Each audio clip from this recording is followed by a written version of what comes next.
नमस्कार, मैं हूं आलोक मेहता। HSI में आपका स्वागत है।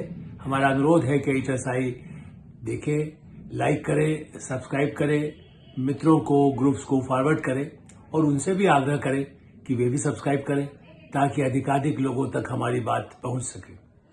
और उनके और आपके विचारों का हमेशा स्वागत है। कमेंट बॉक्स में आप अपने कमेंट भेजें, अलग से भेजें। हमेशा सहमति असहमति लोकतंत्र का यही एक तकाजा है कि हम दूसरों की आवाज भी सुने और दूसरों की राय भी सुने।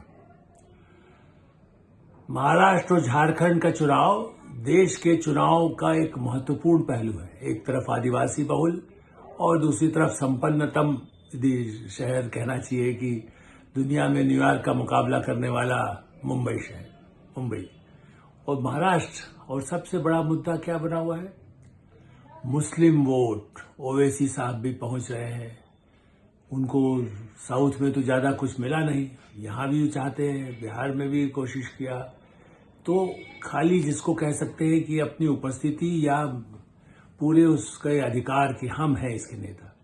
इसलिए मैं कई वर्षों से लिखता रहा हूं कि मुस्लिमों का असली नेता कौन है, मुस्लिमों का असली हितैषी कौन है। चुनाव के समय में बार बार हर पार्टी कह रही, शरद पवार भी कहेंगे और भारतीय जनता पार्टी के गठबंधन के साथ अजित पवार भी यही मानते हैं। और इसीलिए कई मुद्दों पर, कई नारों पर उनकी भी असहमति है। और ठीक है, चूंकि उनको लगता है कि भाई मुस्लिम वोट शरद पवार की, चूंकि राष्ट्रीय जैसे कह सकते हैं एनसीपी, राष्ट्रवादी कांग्रेस पार्टी, वो तो असली तो अजित पवार की हो गई है। और उसी तरह झारखंड में कांग्रेस, उसको लगता है कि वाह हमको मिल जाए वहां, तो मतलब जिस तरह से उसको लगता है कि झारखंड मुक्ति मोर्चा के साथ है तो मुस्लिम पर तो हमारा ही अधिकार है। क्या ऐसा नेतृत्व दिया गया?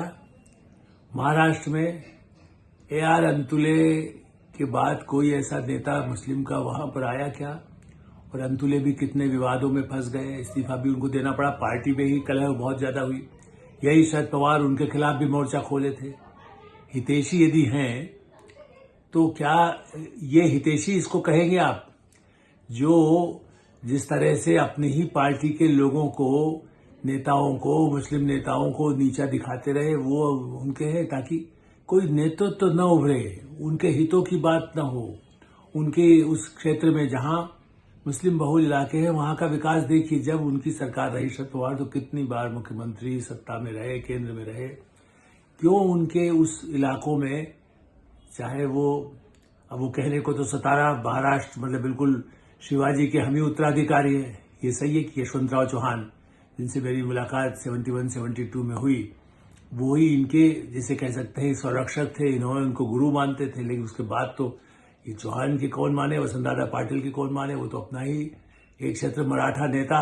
शिवाजी के उत्तराधिकारी कौन? शिवाजी के उत्तराधिकारी राजा जो सतारा के इस समय सांसद भी है भारतीय जनता पार्टी से, जिसको कह सकते हैं कि उस वंश के, उनको नहीं माने, आप पवार जी को मान लें। लेकिन फिर भी ये सही है कि पार्टी में यदि अजित पवार ने काम किया तो सतारा में आज भी जनता ये कहती सुनाई देती है, हर जगह आप देखेंगे कि नहीं, काम तो अजित पवार ने किया था। लेकिन ये सवाल पूरे पिछले कई वर्षों से लगातार आ रहा है।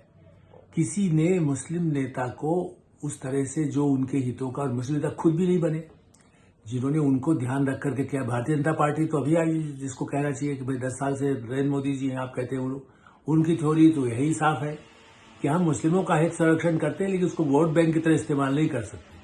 हमने जिन मोहल्लों में, जिन गांवों में, जिन शहरों में यदि बिजली आई है, पानी आई है, किसान को यदि पैसा मिला है, तो उसमें कोई अलग अलग धर्म और जाति देख करके तो दिया नहीं गया है। एकमात्र उनका तो नारा यही कि हम सबका ही विकास कर रहे हैं।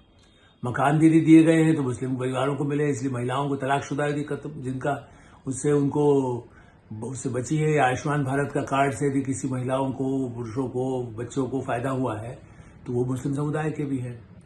तो मेरा ये मानना है कि क्यों ऐसा कारण है कि कांग्रेस पार्टी, राहुल गांधी लगातार मुस्लिमों को आरक्षण की बात कर रहे हैं, और दे दीजिए आरक्षण, इनको भी दे दीजिए। मतलब अभी तक तो जातियों का था कि उनके बल पर अपने नेतृत्व तो खड़ा करें, जातियों को बढ़ाया जाए। जाति एक तरफ वो कहते हैं कि जाति जो है गणना कराएंगे, और दूसरी तरफ ये कह रहे हैं कि जब कॉन्स्टिट्यूशन में प्रावधान है कि इससे अधिक नहीं हो सकता, सुप्रीम कोर्ट का प्रावधान है कि इससे अधिक आरक्षण नहीं हो सकता, लेकिन राहुल गांधी मुस्लिम वोट के लिए कह रहे हो आरक्षण। नौकरियां कहाँ है?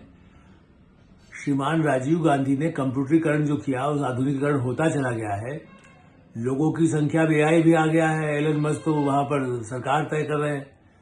तो जिस तरह से आधुनिकीकरण हुआ है, उसमें आधुनिकीकरण कृषि में अच्छा हो, स्वरोजगार में अच्छा से अच्छा भारत के लिए संभावनाएं बनी है। लेकिन ये प्रलोभन देना अंग्रेजों की तरह गुलाम बनाने के लिए कि चपरासी बनो, क्लर्क बनो, सिपाही बनो, सीधे आईपीएस नहीं बनना है, ताकि उस भर्ती के लिए हो बार हंगामा, लाखों लोग भर्ती करें, मिले कुछ लोगों को नौकरी। उन्होंने कहा देखिए इतने लोग बेरोजगार हैं। भाई, मुस्लिमों को भड़काने के जितने इंजाम हो सकते हैं, यदि मदरसे कट्टरपंथी हैं तो उस पर नियंत्रण हो, उनमें आधुनिकीकरण उनका ढंग से हो, तो उसके लिए कांग्रेस नहीं कहेगी। उसका कहेगी नहीं और उनको करने दीजिए जो करते हैं। देवबंद वाले से भी समर्थन कहीं मिल जाए हमको तो और अच्छा है। अल्पसंख्यक मंत्रालय जिनके पास रहा कांग्रेस राज में, उनको कुछ किया ही नहीं, उसका पैसा ही खर्च नहीं किया।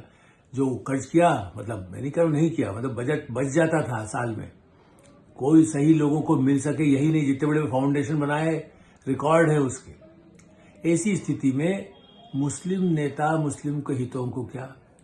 दूसरी तरफ ये सही है कि मुस्लिमों में भारतीय मूल के कहना चाहिए कि सब तो भारत में जो पैदा हुए हैं, कोई जो बाहर से मुगल आए या मुस्लिम आए उसके बाद तो यहीं पर जो पैदा हुए वो तो यहीं का हो गया, वो उसे भारत की भूमि अपनी जन्मभूमि माने। यही तो सब संघ का या भाजपा का कहना रहा है। ऐसी स्थिति में उनको अलग दिखाना, और इसलिए मैं तो कट्टरपंथी यदि जो इस तरह के हिंदू नेता है वो यदि कहते भी है, वो किसी पार्टी में भाजपा में भी हो, यदि बहुत कट्टर ढंग से सोचे कि भाई ये सब नहीं है और उनके खिलाफ एक अभियान चलाएं, तो उनमें अपराधी कुछ हो सकते हैं। और इसलिए यशवंतराव चौहान 17 की बात हो रही है, इसलिए मैं एक छोटा दिलचस्प किस्सा बताऊं। लोग उनको कहीं रिकॉर्ड में आपको पुरानी लाइब्रेरी में कहीं मिलेगा, बहुत कहीं वैसे बहुत कम मिलेगा। यशवंतराव चौहान इंदिरा गांधी की कैबिनेट में गृह मंत्री भी थे, और उस समय जैसे आप भी होता है, अब तो और ज्यादा मोबाइल से प्रधानमंत्री जहां जाते हैं कहते हैं फोटो खिंचवा लें, लेकिन एक ग्रुप फोटो जो उनके यहाँ आया था निवास पर, उसमें एक हाजी मस्तान, उस समय का कुख्यात, दाऊद वाऊद तो बहुत बाद में आए हैं, हाजी मस्तान एक तस्कर था, उसका भी फोटो उसमें आ गया। मैं चौहान साहब के प्रति बड़ा बड़ा सम्मान है, इसलिए मैंने कहा कि अब वहां भीड़ मिलने के लिए आई फोटो आया। अब उसमें बड़ा विवाद हुआ, जो उनके विरोधी थे उन्होंने तो यही बना दिया कि देखिए साहब इनके क्या करेक्शन है, फोटो से आधार पर, केवल एक फोटो से तो नहीं बनाया जा सकता।